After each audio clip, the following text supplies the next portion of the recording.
Ok, amigos, estamos de volta agora para a parte 2 da queda do Império Romano. Bom, é o seguinte, o Império estava em crise, né, durante todo o século III. Essa crise vai se estender até o século V, e é claro que o Império não vai ficar parado esperando a sua queda.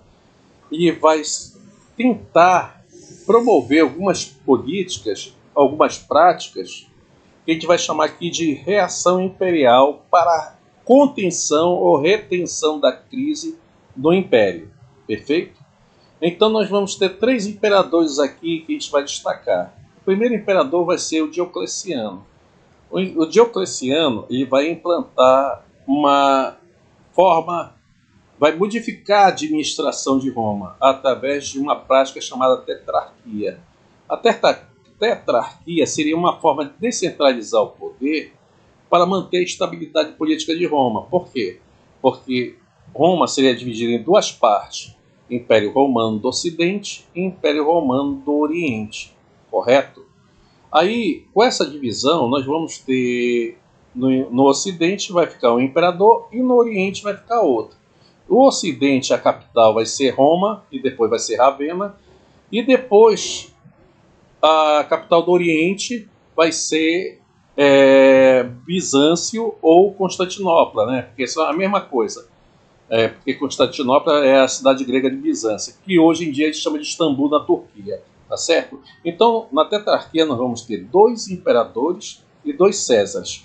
Caso um dos imperadores morra, um desses 2 Césares vai substituir o sujeito que morreu aqui, para evitar a instabilidade política ou a disputa de poder de sucessão ao trono. Entendido até aí? Legal, né? Então tá, ele implanta essa tetrarquia para estabilizar o governo em 293. Correto? Beleza.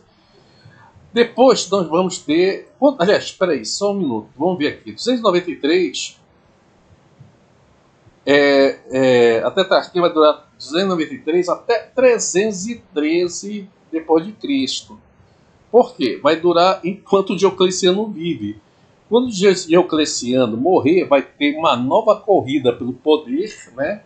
Isso aqui não vai funcionar muito bem, e que aí vai surgir um novo imperador chamado Constantino. Esse sim, bastante importante, porque ele vai mudar o nome da capital, né? Na verdade, ele vai fazer uma grande reforma na cidade de Bizâncio, que é a cidade grega de Bizâncio, que fica no Oriente, no Oriente Próximo, ou na Ásia Menor.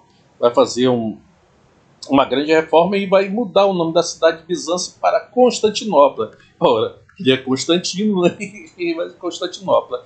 E ele vai ser o primeiro imperador, né, a se converter ao cristianismo. Essa parte é muito importante, tá? E muito... Geralmente cai bastante no vestibular, tá? Então por isso é bom ter atenção aqui no Constantino. Então Constantino, após vencer uma batalha que ele considera que foi um grande milagre, né? Porque ele viu, dizendo ele viu um símbolo em forma de cruz, e nesse símbolo ele teve uma visão que, dizendo para ele que com esse símbolo ele vencerá, e acabou vencendo mesmo. Então ele se torna cristão, né? Porque era uma forma de demonstrar para o exército dele que o Deus que ele adorava era um Deus poderoso, e aproveita para decretar o Édito de Milão. O que é o Édito? É um grande decreto, né? É uma nova lei que tem que ser empregada por todo o Império, anunciada pelo imperador. Entendido isso? Então, decreta o Édito de Milão em 313. E assim, aí vocês têm que memorizar isso aqui, tá? Isso aqui é importantíssimo. Ele legaliza o cristianismo. O cristianismo, ele era proibido? Era.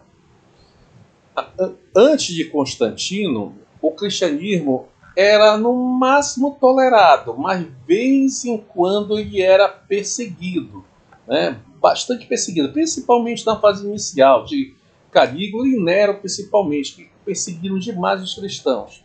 Por que os cristãos eram perseguidos? Vocês têm que recordar o seguinte, que o cristianismo ele só aceita um Deus, que é o Deus do Velho Testamento, Javé ou Yahvé. E o romano comum, ele não era monoteísta, ele era politeísta. Inclusive, o próprio imperador, o cargo de imperador era considerado um cargo divino. Portanto, o imperador também era Deus. Então, é claro que o cristianismo ele vai ser bem visto ou mal visto na Roma antiga? Vai ser mal visto, porque vai ser considerado uma religião subversiva ao Estado romano, né? Que subverte os valores do Estado romano. Uma religião marginal, né? Vamos dizer assim. Entendido até aí? Então, é claro, então, o cristianismo ele vai ser perseguido. E por isso que nas políticas de pão e circo, como mencionei anteriormente, se pegava os cristãos e jogava eles nas arenas. E os cristãos, quando queriam realizar seus cultos, tinham que ir às catacumbas, né, aos cemitérios, às catacumbas, para poder realizar seus cultos. Entendido até aí? Entendido isso? Então, pois é. Só que agora, com esse Edito de Milão, né, Constantino legaliza o cristianismo e o cristianismo passa a viver com as outras religiões, né, não cristãs, né, que a gente vai chamar agora essa altura de religiões pagãs, certo? Dos deuses da natureza. Então, o cristianismo vai ser uma religião convivendo com as outras religiões politeístas. Bom, a coisa deu tão certo, que quando chegou em 380, o imperador cristão Teodósio, já doente pra caramba, né, ele decreta o Edito da Tessalônica. Ou seja, o Teodósio já era cristão. E você sabe, né, quando você está mais próximo da morte do que da vida, você começa a se preocupar com o além, né? Então ele decretou o Edito de Milão, o Edito da Tessalônica, me desculpem, em 380 depois de Cristo. Aí, resultado. Agora, a religião oficial de Roma vai ser o cristianismo. Ou seja, vai ser a única religião permitida em Roma. E as outras religiões pagãs passam a ser perseguidas. Então é a virada do cristianismo, né? De religiosidade, que era extremamente perseguida e atacada, e agora ela passa a dominar e perseguir as outras formas de religiosidade agora, né? Através da instituição que a gente que vai ficar conhecida como Igreja Católica, né? Que vai ser a representante do cristianismo no Ocidente, tá certo? Né? E também no Oriente, através da Igreja Ortodoxa. Então vamos ter duas igrejas. A Ortodoxa vai atuar no Oriente e a Católica vai atuar no Ocidente. Perfeito até aí? Então, guarde essas duas datas. 313, Constantino legaliza o cristianismo, e no Edito de Tessalônica, em 380, Teodósio oficializa o cristianismo, né? Tá certo? Para quê? Por que eles fazem isso? Para poder dar uma sobrevida ao império, né, que estava muito desgastado. Então é uma forma de renovar o império, repaginar o império, para que ele sobrevivesse por mais tempo, né? Perfeito até aí? Então tá. Oficializando o cristianismo, e faz a última e definitiva divisão do império. E divide novamente o império romano do Oriente e o romano do Ocidente. E pronto, e assim acaba. Então o império, quando cair em 476, ele vai estar dividido. Quando ele estiver dividido, vai cair apenas uma parte do império, que é o Império Romano do Ocidente. E vai ficar em pé o Império Romano do Oriente, que vai ser chamado de Império Bizantino já durante a fase da Idade Média. Avançando mais um pouco aqui, nós vamos tratar agora das invasões germânicas, né?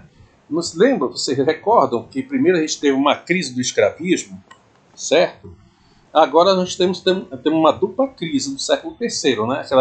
Uma crise econômica, que é a crise do escravismo, e uma crise militar, que são as invasões germânicas ou asiáticas. Isso aqui é muito fácil de entender, mesmo porque eu já explorei nas aulas anteriores, perfeito?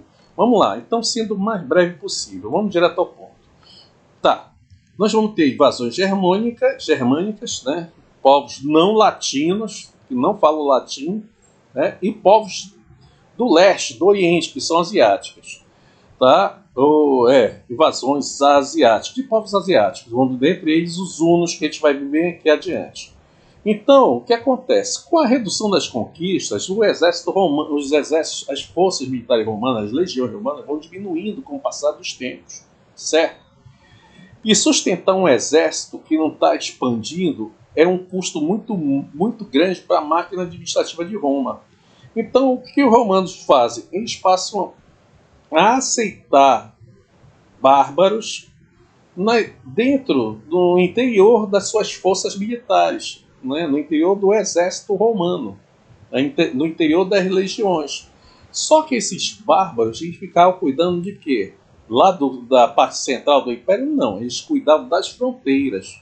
Então, esses bárbaros que eram assimilados pelos romanos formaram o regime federativo, ou uma federação, juntando o exército dos latinos com o exército dos germânicos, né, ou bárbaros germânicos. Entendido até aí? E essas forças militares cuidavam das fronteiras do Império. Então, enquanto vinha aqueles bárbaros mais pacíficos, que farmavam mais, né, fazendeiros e tudo mais, esses bárbaros eram expulsos ou exterminados, né? Mas quando vinham bárbaros mais violentos, aí a reação era mais demorada. Por quê? Porque esse regime federativo aqui tinham forças bastante incapacitadas, né, mal equipadas e indisciplinadas. Então, o que acontece? Quando veio os bárbaros asiáticos, né, já em 451, esses tribos aqui de Hunos, né, Hunos, porque eles vêm em parte da região da Hungria e parte do Oriente mais afastado, né, do Oriente distante. Aí o que acontece? Átila junta essas tribos, né, que é a tribo dos Hunos, e começa a atacar o Império Romano. Primeiramente o Oriente, né, e consegue fazer o cerco lá, a cidade de Constantinopla, faz o cerco, e ao fazer o cerco ele consegue obter um grande resgate em toneladas de ouro, e depois ele parte para o Ocidente para atacar Roma. Só que lá acabou que o exército dele sofre uma peste, né? E com a peste, com essa peste, ele é obrigado a estacionar as forças dele, o que atrasa o ataque a Roma, e o que dá tempo para os romanos se prepararem melhor, se equiparem para enfrentar o Átila, né? Que é um bárbaro terrível, né? Tanto é que ficou conhecido como o flagelo de Deus, ou o chicote de Deus. Aí o que acontece? Quando finalmente Átila consegue atacar, ele escolhe mal o terreno que ele atacou. Ele foi atacado numa subida que os romanos escolheram o terreno, intuíram o campo sobre o campo de batalha, e os hunos foram derrotados ali. Foi a única derrota que o Átila sofreu. Em compensação foi a última também. Que não demorou muito, ele morreu, né? E de forma bastante controversa, né? Tá certo? Então, o que acontece aqui? Então finaliza aqui a pressão dos hunos. Porém, Roma, depois que pagou o resgate, ficou desmoralizado contra os bárbaros germânicos. Aí você já viu, aí começou as invasões, já não mais asiáticas, mas as invasões germânicas. Visigodos, godos, úmbrios, que mais? Godos, visigodos, ostrogodos, né? Esses povos úmbrios, né, que mais? Sarracenos, sei lá, eles começaram a invadir Roma, atacar Roma de todos os lados, né? Só que, resultado, Roma foi segurando as pontas, só que a pressão germânica conseguiu saquear Roma por muitas e muitas vezes, sabe? Então, quando chegou em 476, vai haver o último saque de Roma, onde Roma cai pela mão de um bárbaro, como a gente vai ler aqui. Olha aqui. Vamos lá.